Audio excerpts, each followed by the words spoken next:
Hey guys, James here, and in this video I'm talking about how my mates and I are planning a 3-day bikepacking adventure on the Munda Biddi Trail.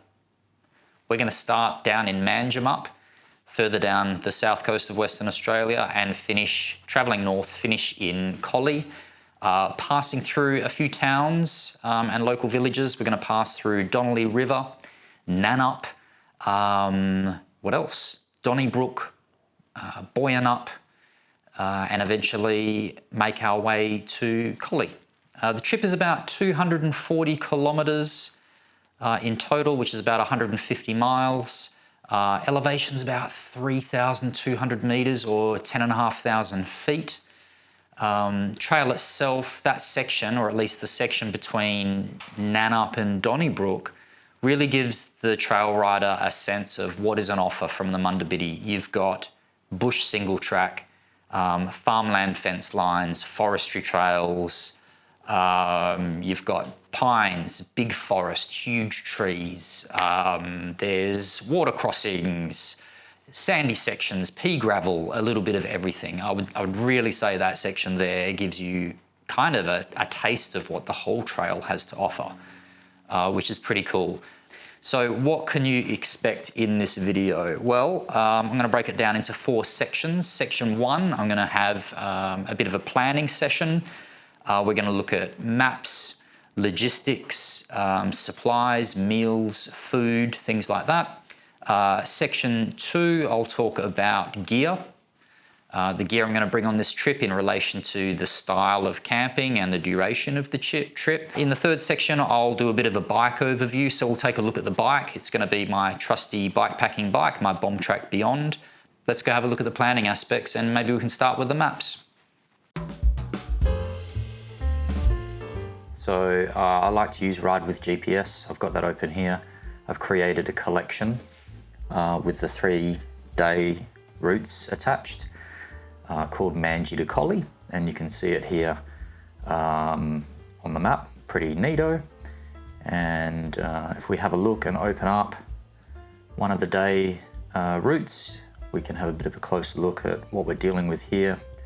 So this is the start point in Manjimup, finish point in Nannup for day 1. It's 85 kilometres, and it says here 1,032 metres of elevation gain. But in actual fact, I do think it might be a bit more than that. We'll have a look at that when we look at Strava. So we're going to start in Manjimup, make our way riding to Nannup through Donnelly River. Donnelly River is a pretty cool little village, fantastic toasted sandwiches and jam and cream scones, so that's going to be an excellent lunch stop for sure. What I usually do is after I've created these maps here in Ride with GPS, I export them to Strava, and I do that because all my friends use Strava, so I copy the maps there and then share the links with them to grab them. So here, if we look in Strava, we've got the same route loaded in. It's actually saying it's an easy route. It's kind of not. But yeah, you can see here the elevation gain is a little bit different. I think all these mapping services have their own interpretation of what the elevation gain will be. And there's some photos in here that are typically something that's picked up from the community, other riders that have done these routes. After I've exported them to Strava, I share the link with my friends so they have the maps for the trip. But what I also do is I take the maps out of Ride with GPS and I put them into my Hammerhead dashboard because I use a Hammerhead Karoo 2 as my cycle computer. And in my Hammerhead dashboard, I have a collection, and the collection is called Bikepacking. And in here, I've got the 3 routes for the trip that we're doing. This little icon shows that they've come out of Strava. They've been imported from Strava.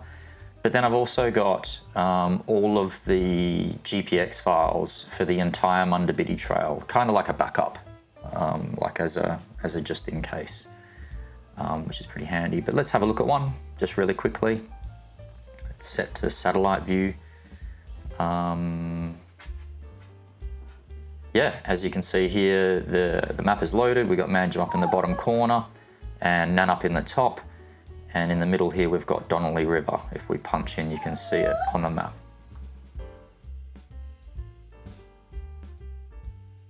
All right, so that's the maps. Let's have a look at the logistics. How are we gonna get down here? I've got Google Maps open here.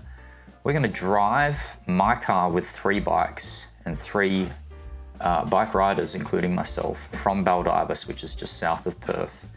It's where myself and my friends live. We're gonna drive down to Collie. It's gonna take about an hour and a half. We're gonna park the car in Collie, and then I've arranged for a vehicle transfer or a shuttle from Collie down to Manjimup, down here. Yeah, so that's kind of the plan. The total duration of this trip, it's saying over 3 hours. It's 290 kilometers, it's quite a way. So driving to Collie is about half that, an hour and a half, and then an hour and a half again to Manjimup. What about the actual trip plan, the meals, etc.? Excel file as usual. This is the same sort of planner that I used when I did my end-to-end Munda Biddi trip.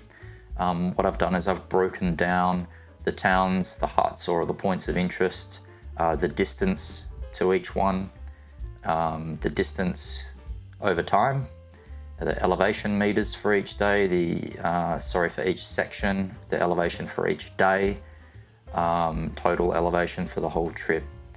And over here I have kind of a breakdown of eating times, sort of breakfast, morning tea, lunch, afternoon tea and dinner, and where that might be or whether something needs to be packed or purchased. Pack list is my usual sort of pack list that I use. This doesn't really change whether it's sort of a 3-day trip or a whole end-to-end over, 11 or 12 days. It's the same sort of gear, really. And what I usually do is I list out all of my gear in categories here: clothes, sleep, tools, spares, kitchen, first aid, etc. And then where I'll pack those things on the actual bike. Okay, something else just to show really quickly. And these files, you can actually download them from the Munda Biddi Trail community Facebook group or page in the files section. Do check it out, it's really useful. Here's a file that is actually really quite useful. It's called Relative Difficulty, or Munda Biddi Relative Difficulty. Now, sorry if you're watching this video on a small screen like a phone, it might be hard to see. At a glance, I can see that between Manjimup and Nanup, there's definitely some moderate and hard sections. There's definitely some hard parts of the trail in there. It's steep, there's all sorts, sand, pea gravel, lots of climbing, etc. But on our second day between Nanup and Donnybrook, it's saying it's very easy, and it really is. There's not a lot of elevation on day 2, I think 500 meters. So that could be a relatively quick day. And then finally, between Donnybrook and Collie, it's definitely saying that, hey, yeah, starts off easy between Donnybrook and Boyanup, but then between Boyanup and Collie, it's hard and even actually tough.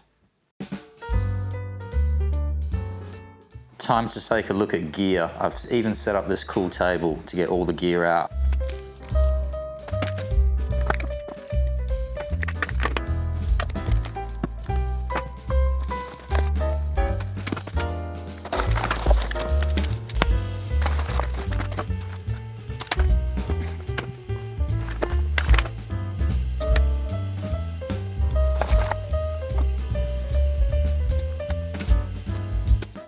Wow, this looks like so much stuff. This could be pretty much for, a long weekend, or even a week away, 2 weeks away, or even a month away. It doesn't really change much. What changes the most is probably your food, consumable supplies. Here's the bike fully packed. I've put all the stuff that was out on the tables into the right bags, attached all the things to the bike. It's probably not perfect, it's close to how it's going to be on the trail, but for the purposes of this video, I think it's really good. This is all of my kitchen stuff. Let's take a little sticky beak over here on the other table. All right, so what do we got here? Let's check. Now, I have my rain jacket in here, which seems weird for a kitchen bag, but I use that just to keep everything still, and it's still really accessible. I've got my titanium double wall mug from Snow Peak. I've got my titanium, I think it's called the TI Solo cook set, also from Snow Peak. I got a gas can, I got a sponge. The stove is actually really cool. Pretty awesome, folds out like that. Ugh. Clearly haven't been using it enough. It goes on the gas can. Fantastic. The other thing in this kitchen bag is my Paulex coffee grinder and handle. And the only other thing that'll be in this bag that's not in here right now is a bag of coffee. So that's pretty much my kitchen bag. Let's move on to the next bag. All right, the next thing we're gonna take off this bike is the chair. I don't usually take a chair bike packing, but on this occasion with camping in a tent, I think it could be cool, maybe. So I'm thinking about it. So I've got a Nemo Moonlight reclining chair. I'm not gonna bother showing you how that works. So that's on the other side of the rack. Next thing on the bike, I think we'll go for this main dry bag that's on top of the rack.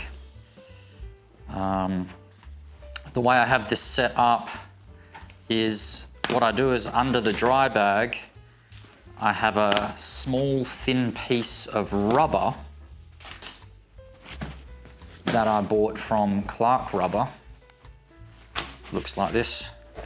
And that just sits on top of the rack, and the bag just sits on top of the rubber and keeps it from chafing the rack or dirt, mud chafing the actual bag.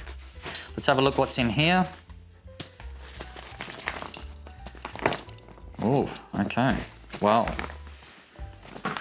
I've got my long sleeve riding shirt. Amazing. We'll leave that here. I've got a down jacket because it could be cold at night time. Let's see what else is in here. Bib shorts, riding socks, second set of bib shorts, board shorts for swimming, tent pegs, tent poles, and I think almost last, tent and more riding socks. So those are the items in the 13-litre dry bag. Some clothes, tent, down jacket, long sleeve riding shirt. Now I'll have this long sleeve riding shirt usually right at the top of the bag because I'll switch from this first thing in the morning to a short sleeve shirt. So that's why I do that. All right, scooch this off. Let's go to the next bag on the bike. How about the front pouch? I'll take the front pouch off. Just comes undone with a few little buckles here. Apodura front pouch. That was on the front of the handlebar roll. At the moment, there's not a lot in here. Head torch, spork, coffee making stuff. And the other things that I'll put in here that are not in here yet is things that I need really quick access to. Also, any food, sandwiches, my lunch will go in here. That's pretty much what I use that for. I remembered my spork. Coffee dripper is super important. You never know if you're going to stop on the side of the trail for a brew while you're out and about. Let's take a look at the handlebar roll, which is attached with some straps here. let's have a look at this handlebar roll. I don't know which end is which. Maybe we'll just go with this end. Let's see what we've got in here. One pair of long pants for wearing around camp. My Cedar Summit Spark 2 sleeping bag.